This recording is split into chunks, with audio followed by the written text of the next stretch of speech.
Found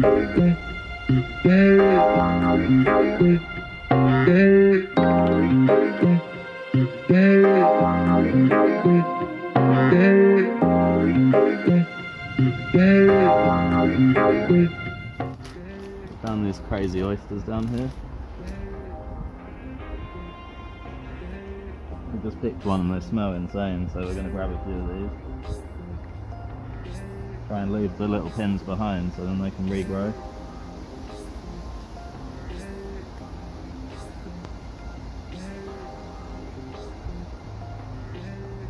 It's a nice little haul. Oh.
How's it going everyone? Space Life Self-Sufficiency here.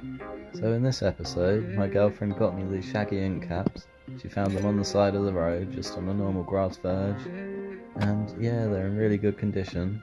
Apart from one of them which was a little bit older than I thought, so I did save that behind to try and make some ink, and I'll be showing you that later on. But I just wanted to show you how I like to cook these. And usually I keep it quite simple, just a little bit of butter just to fry them off. And you can just have them on their own or just as a side to something. But I thought I'd do something a little bit different in this one. I found these chestnuts, so I thought I'd try roasting them off in the air fryer. Then once these are done, put them to one side, and then it's time to start on your potato wedges. I'll chop them up, and we're going to keep them quite simple, just a bit of oregano, salt and pepper, and paprika, and a little bit of olive oil. And then once they're cooking away, it's time to start on your crispy fajita wrap. And this is also going to be pretty simple, kind of the same touches, just a little bit of paprika, a little bit of salt, and then a little bit of olive oil just to crisp them up nicely in the pan. And then after that we're going to make a little bit of garlic mayo, and I'm chopping up some celeriac leaf just to give it a little bit of colour. And then you're ready to start putting this together. And this is going to be one of the most delicious meals I've had in a while. These are actually my favourite mushrooms, and I really can't wait to try this. You can see I do approve. So here you can see I left one of the ink caps in a bowl overnight, and it kind of dissolved itself and turned into this crazy ink. And there's a reason they're called shaggy ink caps, and that's because they used to actually use this ink thousands of years ago. So I thought I'd bring it back to its old glory days and give it a try. So don't forget to like and subscribe.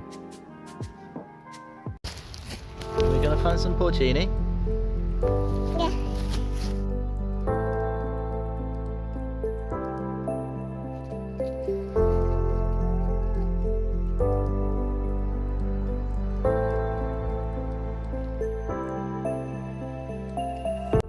At first we thought this was the elusive porcini, but notice the brown markings on the stem, and also it doesn't have the white ring around the bottom of the cap.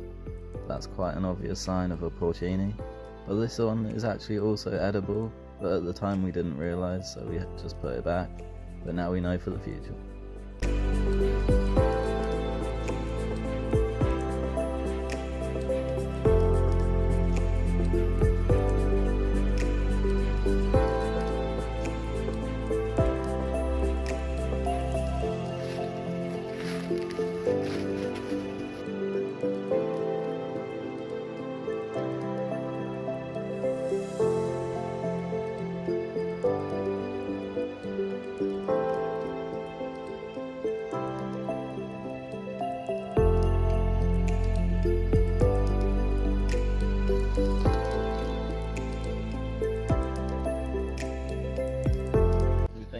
found a potential edible bullet, so we're going to pick this one, and then we can have a better look and closer look and see if it actually is. That stem is insane. So you can see we opened it up and it's all white inside. This is definitely a bullet, an edible bullet. It's a little bit old for us, so we're going to be leaving this one behind, but it's nice knowing that there's going to be plenty around here. So up until now we had mainly found just a few old porcini mushrooms, and that gave us a really good idea that we were in the right spot. So we just kept looking around. Like 1 or 2 of them had been a little bit nibbled, and that was okay. But then we found the most incredible porcini mushroom we had ever seen.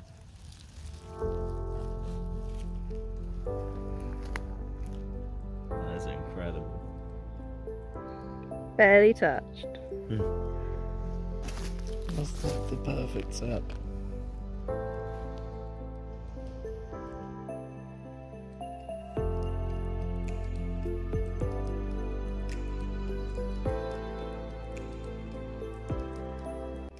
So I'm just going to start by cutting off the little muddy bits on the base of the stem.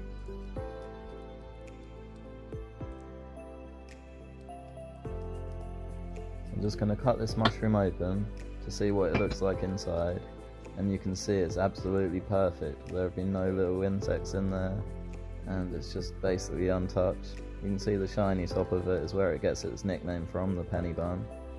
But yeah, I'm so happy with this mushroom. Now I'm just going to cut them up, and we're going to saute these in a little bit of butter, garlic, and I'm going to add some tomatoes from the garden, some onions, and a little bit of celeriac leaf. This is going to be really tasty, and I haven't even tried a porcini mushroom before, so this is a first for me, and I really hope that I do it justice with the way I cook it. You can see this is the end product, and it does look really good, and most of it is just foraged or from the garden, so it's basically free. The potatoes were also from the garden. Now we just need to get back out there and find us some more mushrooms. Thanks for watching. In this video, me, my girlfriend and my son Space Life Jr. went on a little walk through some local woods, and we managed to stumble upon this incredible find, and it's a beefsteak fungus. And this thing is insane. We've been looking for one for a long time, and we've seen a lot of other people find them online. They don't quite have the same flavour of beef, but they have a very similar texture, so we're going to be taking this one home and turning it into some beef jerky, which we'll also show you in this video. And with the right marinade, I'm sure you won't even be able to tell the difference. And now you can see where we cut it from the tree. It really looks just like a piece of steak, and I'm really looking forward to trying to make this crazy beefsteak jerky. I've never done this before, but I've made a lot of beef jerky, so I'm sure with the same marinade it should taste pretty much the same. But you can see here where I've cut it up, look at the insane ripple effects inside. It almost does look like a piece of beef. So let's start for this marinade for the beefsteak jerky. And we've got a bit of salt and pepper, some cane sugar, balsamic vinegar, olive oil, Worcestershire sauce, and a bit of paprika. And then I'm going to add a bit of ketchup, and then we're going to mix this all together, and that should be the perfect marinade for this beefsteak jerky. So I'm going to leave this going probably for a few hours. Sometimes you can leave it overnight, but I wanted to try some of this jerky today. And then we're going to lay the jerky on this cooling rack, and we're going to put this in the oven on the lowest temperature, and we're going to just check it after half an hour, and then we can see how it's doing, because we don't want to overcook this mushroom. We want to keep checking it to make sure it's perfect. So this took about an hour in the end, and you can see it's got a really nice colour to it, and I have to admit it didn't taste too far off of a real beef jerky, but it still has its own flavour, which is nice. This mushroom has been a really nice addition to all of the other ones we've found, and if you like this video, make sure to give it a like, and if you haven't, subscribe, and there'll be plenty more videos to come.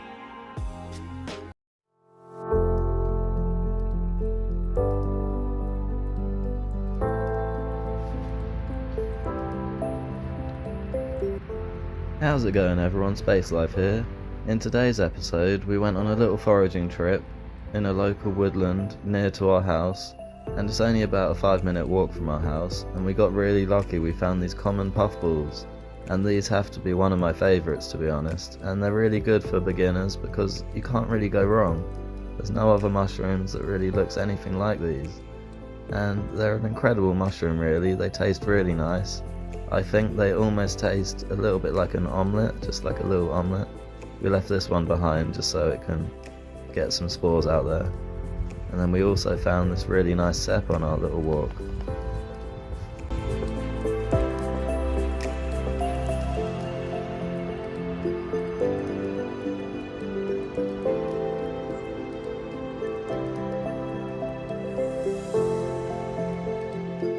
So we're going to start just by cutting these puffballs in half, just showing how nice and white they are on the inside. If you ever have one and it's a bit darker on the inside, then I wouldn't recommend eating it. Yeah, once they're all sliced up, then we're going to cut our cep. And it's always quite satisfying cutting one of these because it's not often we really find these. I think this is probably the 4th one we've ever found, and I really like the look of these inside. They're really meaty mushrooms.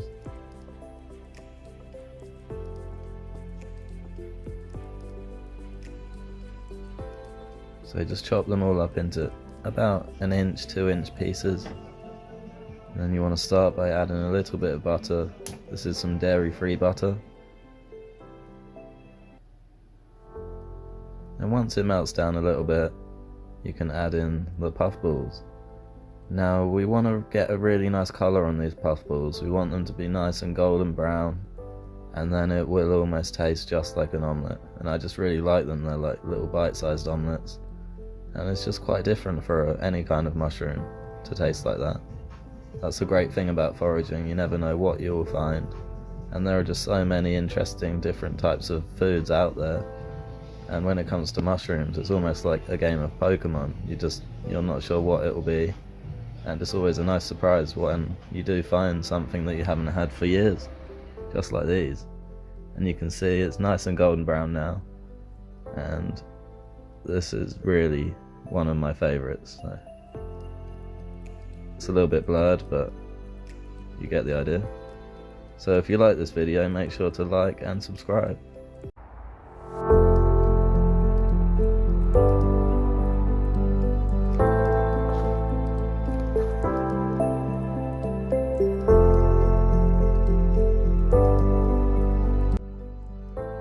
How's it going everyone, Space Life here. So in this video I wanted to introduce it as the world's biggest cep, or porcini, because I've literally never seen a bigger mushroom in my life. I mean, considering it's a porcini mushroom, which are actually quite rare, this was insane. And this mushroom was almost the size of a tree trunk, and I have to admit it was a little bit of a shame it had been nibbled. But I still could not believe the size of this thing. I mean, can you imagine this thing in its prime? This would be a serious mushroom, almost like a prehistoric type mushroom. And you can see the size of this thing is ridiculous. But I just thought it was a pretty cool find, and I thought I'd share it with you guys because it was quite incredible to see. We've now entered the cauliflower fungus territory. You can see how much of it there is. Now this mushroom is edible and is considered quite the delicacy, but we've never actually picked any of it to eat yet. But maybe one day.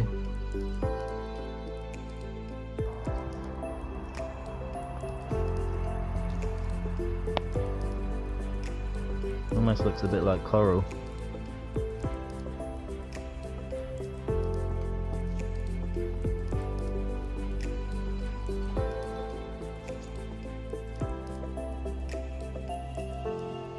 I went back to our oyster mushroom patch that we have picked a few from before in a previous video, and I noticed this new little baby, so that's always good for the future. We can pick some more sometime soon.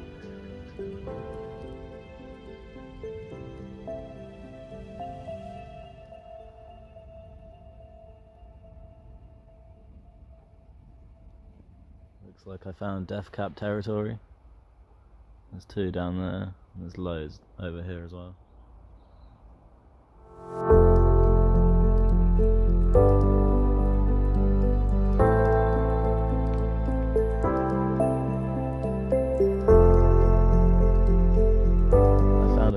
these birch billets today, and they do look really nice. I really like the look of these ones. And also the classic fly agaric.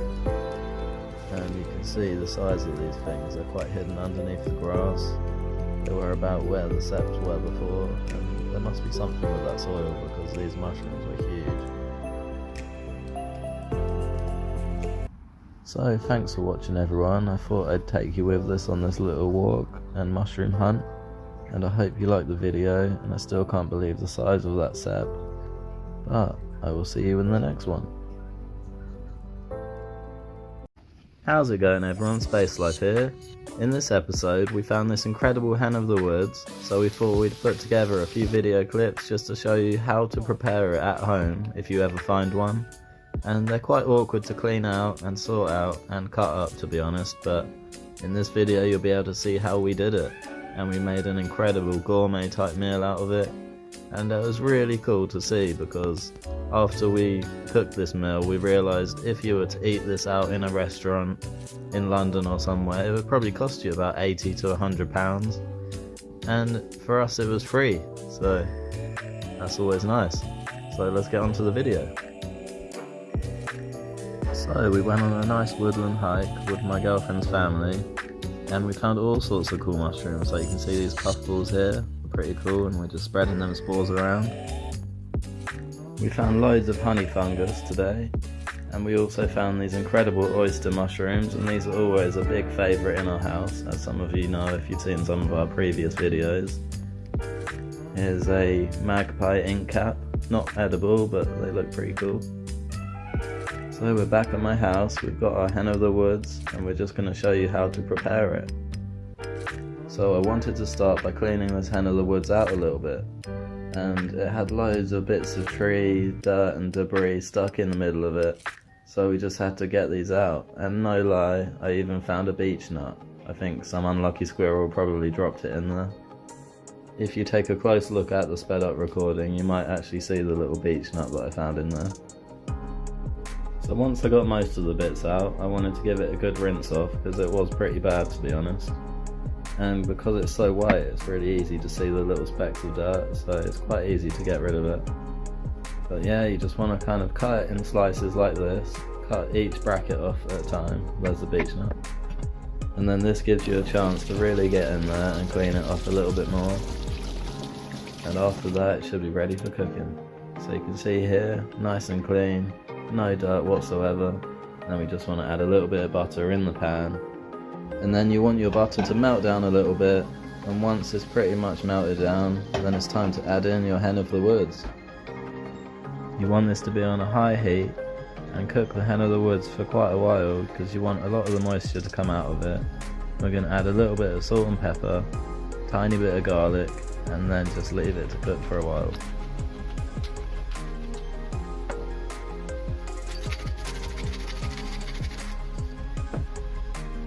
You're going to want to stir this every now and again, and once it's been cooking for about 10 minutes, you'll notice all the moisture would have come out, and then it will start to get a really nice colour going, just like this next clip. So here we have it. Now this is looking pretty nice to me. You can see it's a little bit golden brown, and that's where a lot of the flavour comes from. And once it's at this stage, then we can start adding our other bits. So we've got some really tasty fresh tomatoes from the garden. And then we're just going to cook them down for a little while, give it a nice little flip. I do love this wok, I don't really use it enough to be honest. And then we're going to finish it all off with some fresh coriander, and this will really bring the dish together. It'll give it an extra nice colour, and you can see it does look incredible. And it's time to plate up.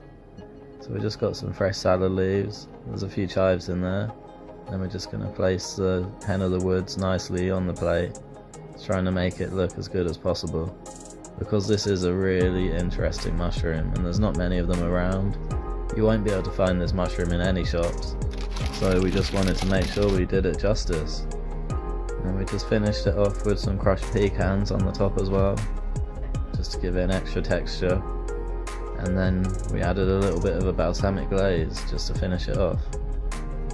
And I have to admit, this has been one of my favourite mushrooms that we've found so far, and I really hope to find another one again soon. So stay tuned for more, and we'll see you in the next one. Bye. How's it going everyone, Space Life here. In today's episode we've been going on a forage in a local woodland, and it's a really great time of the year for that because there's so much free food everywhere. We found a nice looking polypore down here to make our polypore tea. This is a great medicinal mushroom, really good for helping your immune system. Not as easy as I hoped, but pretty good size. Here we also have some turkey tail, another great medicinal mushroom. These are always great to add into your basket because you never know when you might need them.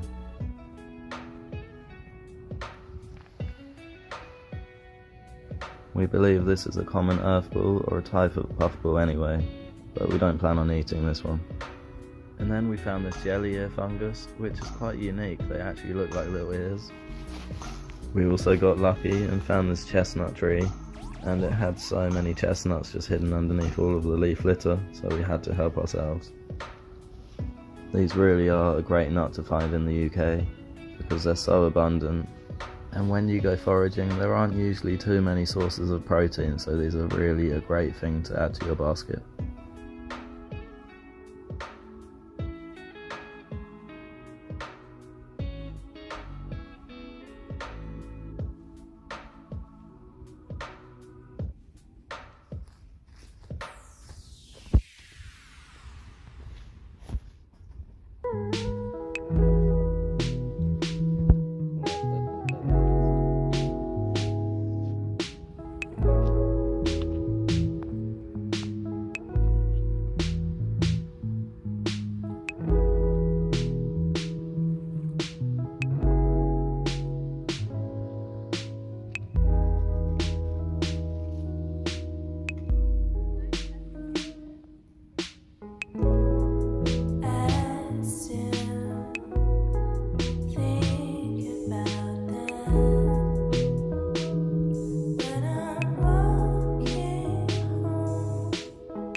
Our favourite mushrooms, the oyster mushrooms. Look, these are really nice as well, nice size.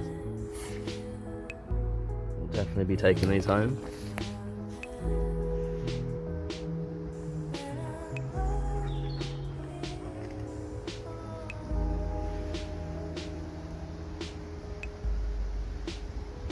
These mushrooms are great to just breadcrumb them and fry them until they're nice and crispy.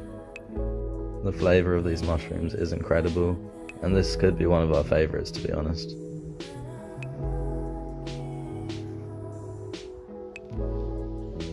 We found a few of these babylets today, and these aren't quite as good as porcini, but they're still right up there, and a really good mushroom to find.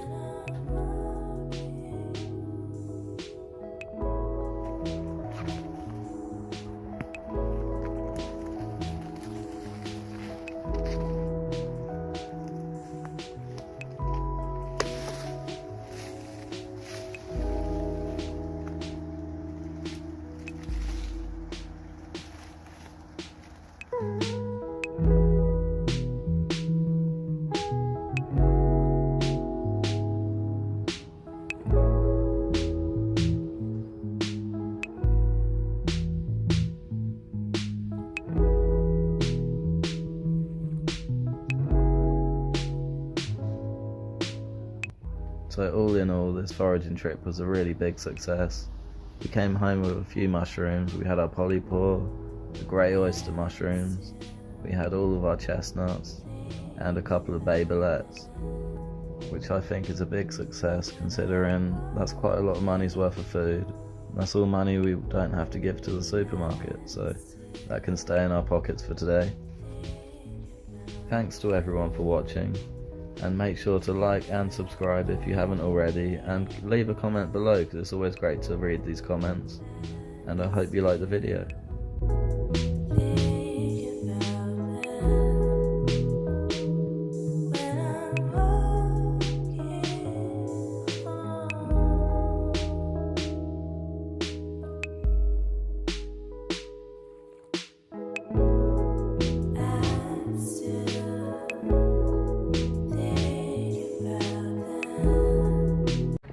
How's it going everyone, Space Life here.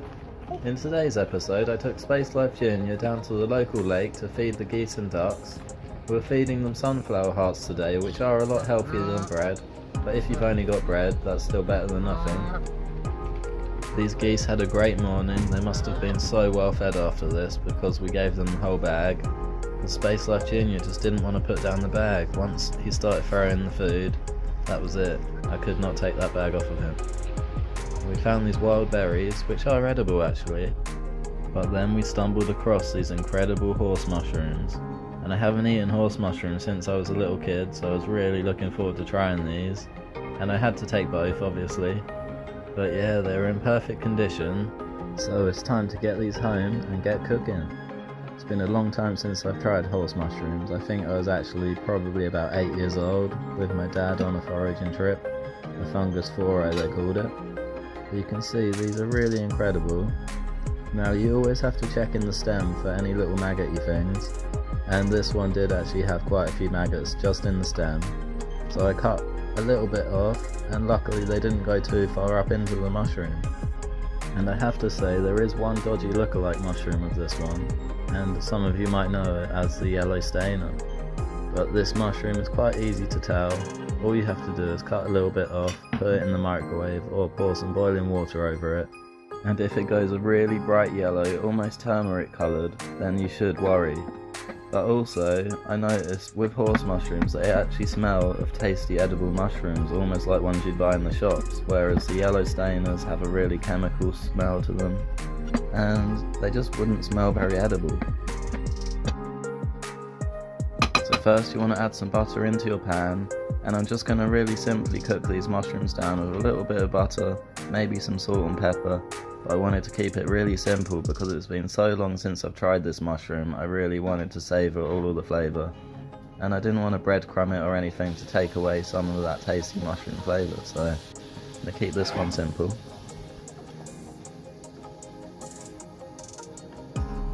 So first I'm going to chop up the potatoes into small pieces. These are going to be our mashed potato, and it will save you a lot of money on gas cutting them up nice and small.